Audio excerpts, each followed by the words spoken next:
Hello everyone, Prime here, and I hope you've had a great day. Today we're going to be talking about Thor, everything we know about him from God of War 4, and facts about him, lore and all of that good stuff, and his plans for God of War 5 and 6 moving forward. He's the son of Odin and Jord, brother of Balder and Tyr, and the wife of Sif, father of Modi, Magni, and Thrud. Now, the funny thing about him being the father of Modi and Magni is that Jarsaxa was the mother of Magni and possibly Modi in Norse mythology. Jarsaxa was a giant. In Norse myths, Thor can be a bit quick to slay giants, such as the one who stole his hammer, the stonemason that was building a wall around Asgard, or Utgard Loki. Now, technically he doesn't actually kill Utgard Loki, but the other two, You could argue that these killings were somewhat justified because Thor was either wronged in some way by these giants, or he was defending someone else that might have been put into danger by these giants, but regardless of his intentions, he acts before a lot of the other gods can even think about killing these giants, or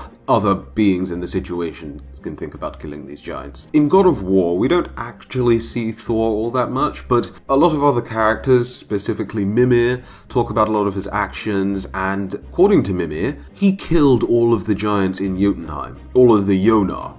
Jotunheim. And the only ones that we're aware of that are alive in the universe are Jormungandr himself. Now, of course, there are half-breeds, including Thor himself, because his mother Jord was giant, and of course, a certain son, and the only other big giant that we see in the story, like physically see, is Thamur, but we pretty much only see his corpse. Now, Jormungandr only survived Thor's onslaught because he was the only giant strong enough to survive Thor's attacks, and Thor just couldn't beat him from brute force alone, which always upset Thor. Mimir tells us the story of how Thor murdered Thamur, allowing his body to crush a certain place that was famous for the worship of Nord, a Vanir god. He doesn't necessarily love humanity or act as its protector in the God of War storyline, but we don't know the full extent of Thor's story yet. We've heard a lot of talk about Thor, but most of it comes from Mimir, who clearly despises Thor.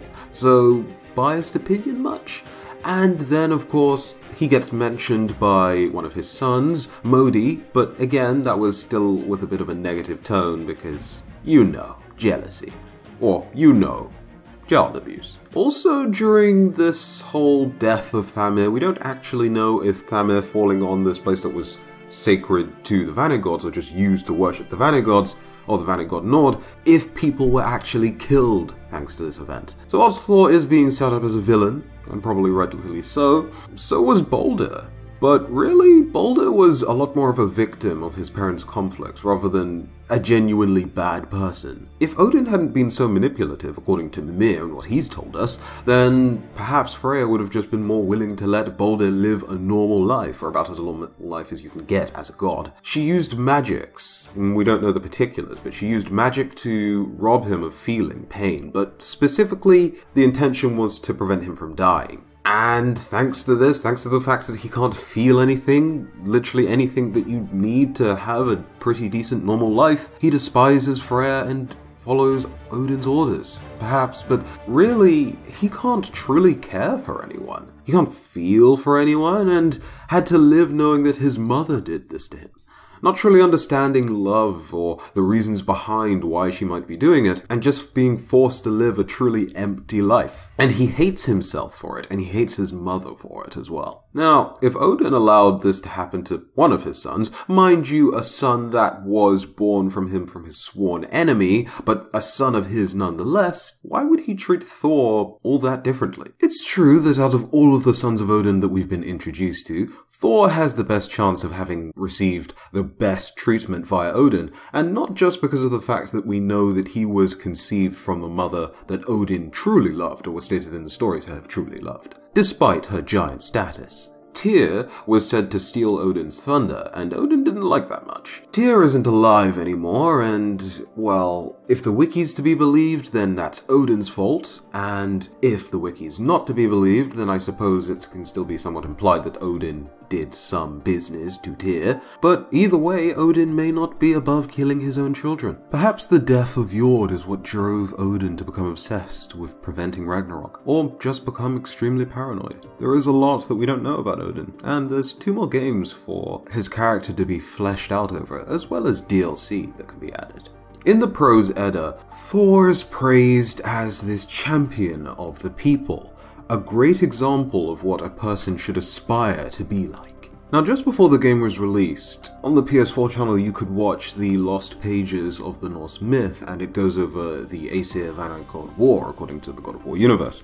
And near the end of that storyline, it's established that Odin, after learning a lot of magic and becoming more proficient in Vanir magics, decides that the giants need to go, they need to die. And he couldn't necessarily directly wage war against them, that would be too much of a bad move. But what he does is he has Brock and his dwarven brother craft a certain tool of destruction, and that tool of destruction is given to Thor, and with it, Thor is tasked with killing the giants. So we know that Thor executed all of these giants, not necessarily because of a hatred of these giants, but purely because Odin ordered him to do so, and they clearly have a certain relationship, a certain bond. Thor most likely has a great respect for his father. And if Thor is genuinely this champion of the people in the God of War universe, it might be that he was at some point competing with Tyr for the love and the affections of the people. And whilst more of a point is made to say that Tyr and Odin were having this rivalry rather than Thor and Tyr, it might just be that Tyr completely blew him out of the water on this part.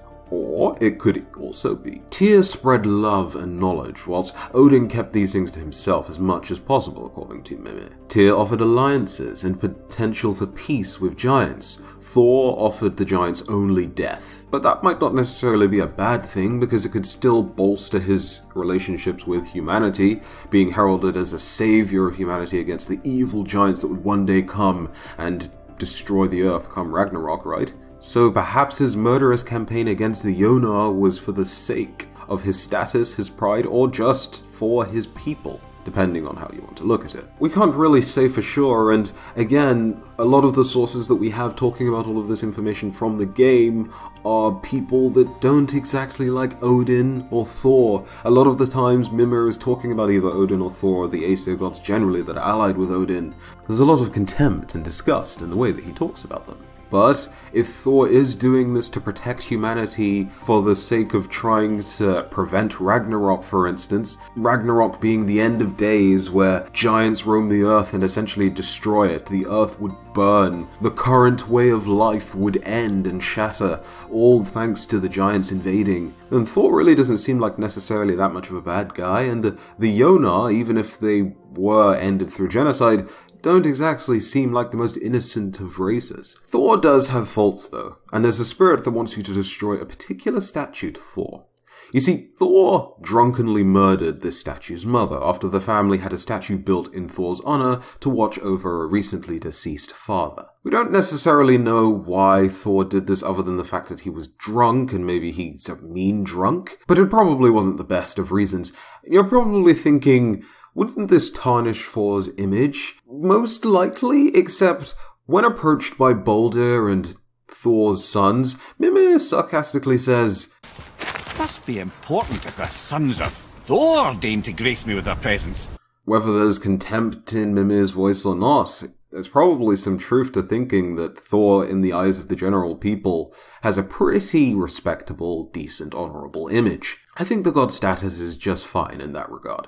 At the end of the game, with the extra little secret ending, Thor is a little round, and considering the fact that he took advantage of one family's hospitality, why would he stop there? Especially because if it's true that Thor just used this family and then murdered them when it was convenient, or murdered key members when it was convenient, why wouldn't he use other faithfuls for food and ale if they're just offering it to him anyways because of his status? Being a loved god, there probably wasn't a short supply of food or ale or just gifts from people, probably helping to explain why he's a bit round around the edges. After all, killing giants is, I'm sure, thirsty work. Now, when we look at his children, Magni and Modi, we can tell that Thor clearly, of course, has a great status, as I mentioned before, and both of them are competing, or at some point were competing, or may have continuously been competing throughout the story, as well as whilst they were growing up, for possession of Thor's hammer, Mjolnir. In Norse mythology, after Ragnarok, the brothers claim the hammer, according to the Prose Eater. Thanks to this, the brothers are known to have been competing for the hammer once Thor steps down,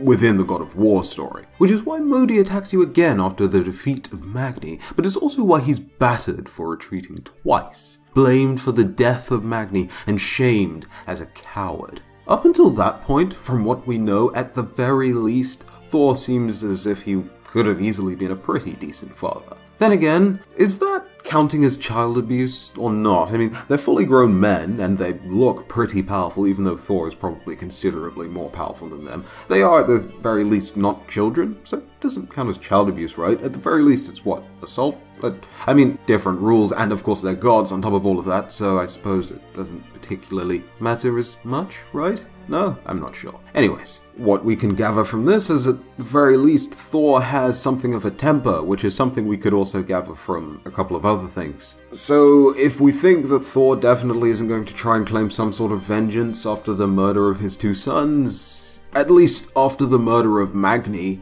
I don't think that Thor's going to sit idly by and let Kratos just continue walking around as a happy man with his son. Probably go after Atreus, but hey, in that case, he seems more within his rights. But we'll just have to see how that turns out. It's said that come Ragnarok, Jormungandr and Thor will do battle. And the end result will be that Thor will win initially, but after the death of Jormungandr, Thor will die shortly afterwards. I'm paraphrasing that, but essentially that's how it's going to go down. Now, whether that's actually what happens in the story, not necessarily too clear, because God of War changes the myths, plays around them, does what it wants with them. That's just how it works. Classic example that we've already mentioned in this video, Magni and Moldy are dead, and Ragnarok hasn't happened yet. Also, there's no mention of Hel, there's no mention of Fenrir, and big key one here, though he is mentioned at the very, very end of the game, but he's not mentioned throughout, and you'd think, considering a villain for Norse mythology, this character would be mentioned a lot more than any others if you're not going to mention Hel, or Fenrir, and Jormungandr is not considered to be a bad person, or giant. Loki. I'll leave this video for now. I think I've done enough talking for one video. So, tell me what you think about Thor, God of War's Thor. Interesting character? Are you looking forward to seeing what he'll do in the next upcoming games and perhaps even DLC? And how do you feel about the idea of Thor being a villain?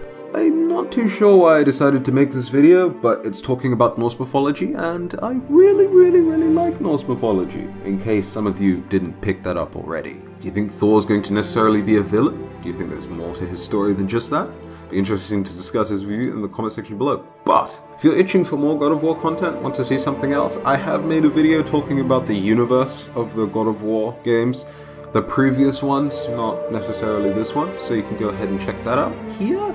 In a card, perhaps? Most likely. And of course, if you enjoyed the video, leave a like, subscribe to the channel if you want to see more content just like this, and until the next video, have a very good day. I have been Prime, and I'll see you in the next one. Bye-bye.